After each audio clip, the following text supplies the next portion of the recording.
Good morning students.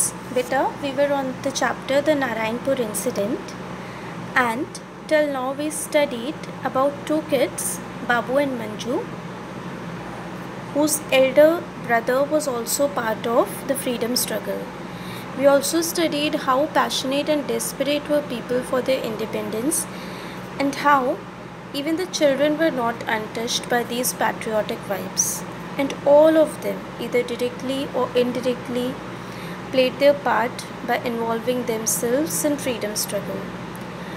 And the kids like Babu and Manju were no different as they went to see their elder brother who was part of the procession supporting Quit India movement. So moving forward, we move to paragraph 9. Babu and Manju looked eagerly for Mohan. बाबू और Manju procession में गए और वो ईगरली बहुत impatiently अपने भाई को देखने लगे. ऐसा होता है ना आपके साथ, जब आप अपने भाई के, छोटे भाई या बहन के किसी फंक्शन में जाते हैं, बड़े भाई या बहन के किसी फंक्शन में जाते हैं जहाँ पे वो पार्टिसिपेट करता है और बहुत सारे लोग होते हैं तो आप उसे ढूंढने की कोशिश करते हैं. ऐसा ही कुछ बाबू और मंजू के साथ हुआ. They were trying to spot Mohan out of the crowd of the protestants. Yes, there he was, dressed in white pajamas and cream-colored kurta, with another boy, both holding aloft a picture of Mahatma. और उन्हें finally Mohan दिख गया. अब मोहन का description है यहाँ पे.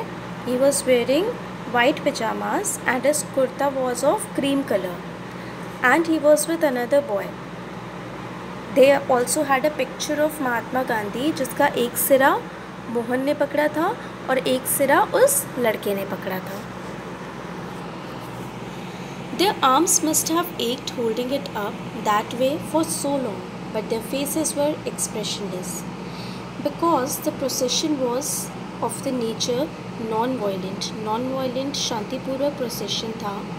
ठीक है, तो किसी के चेहरे पे भी एग्रेशन के भाव नहीं थे, आक्रामकता के भाव नहीं थे. तो यहाँ पे स्पीकर कह रहा है कि उस पिक्चर को पकड़े पकड़े दोनों के हाथ ज़रूर दर्द हुए होंगे, पर उनके चेहरे बिल्कुल भी एक्सप्रेशनलेस थे. उनके चेहरे पे उन्होंने बिल्कुल भी ये जाहिर नहीं होने दिया कि उन्हें कोई परेशानी हो रही थी. Now the leaders of the procession had reached the bard gates. Bard का मतलब होता है ब्लॉक किया हुआ. ठीक है, आपने पढ़ा था पहले के पैराग्राफ्स में कि पुलिस वाले पूरी रोड पे आ गए थे, तो उन्होंने क्या किया था, गेट्स को ब्लॉक कर दिया था जिससे कमिश्नर के ऑफिस में भीड़ ना जा पाए. अब जो प्रोसेशन के लीडर्स थे वो उन गेट्स तक पहुंच गए जिन्हें पुलिस ऑफिसर्स ने ब्लॉक किया हुआ था. अब police officer, he was the DSP. Mohan told them later, came up to them. अब उन्होंने देखा कि एक पुलिस ऑफिसर, ठीक है, उस प्रोसेशन की ओर बढ़ा. बाद में मोहन ने उन्हें बताया कि जो पुलिस ऑफिसर प्रोसेशन की ओर बढ़ा था वो DSP था. There was some conversation between him and the students. The students seemed to be arguing.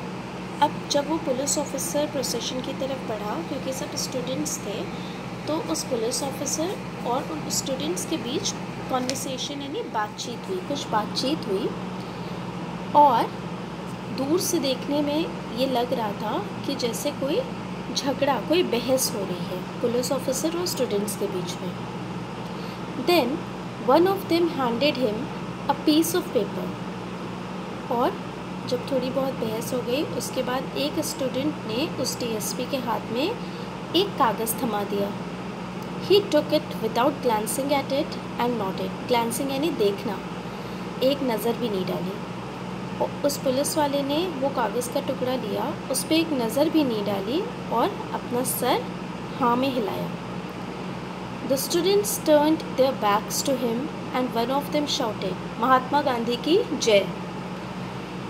और जैसे ही वो कागज़ का टुकड़ा हैंड ओवर किया स्टूडेंट्स ने DSP को, वैसे ही, और DSP ने उनकी बात पे नोट किया, वैसे ही वो स्टूडेंट्स वापस मुड़ गए और उनमें से एक चिल्लाया महात्मा गांधी की जय जय। The others shouted back loudly. और जैसे ही उसने स्लोगन दिया वैसे ही दूसरे बच्चों ने उसके पीछे पीछे तेज़ी से चिल्लाया जय। And they briskly March back the way they had come. Briskly यानी तेज़ी से चलते हुए, और फिर तेज़ी से चलते हुए जिस रास्ते स्टूडेंट्स आए थे उसी रास्ते वो वापस चले गए। Dear students, that's all for today.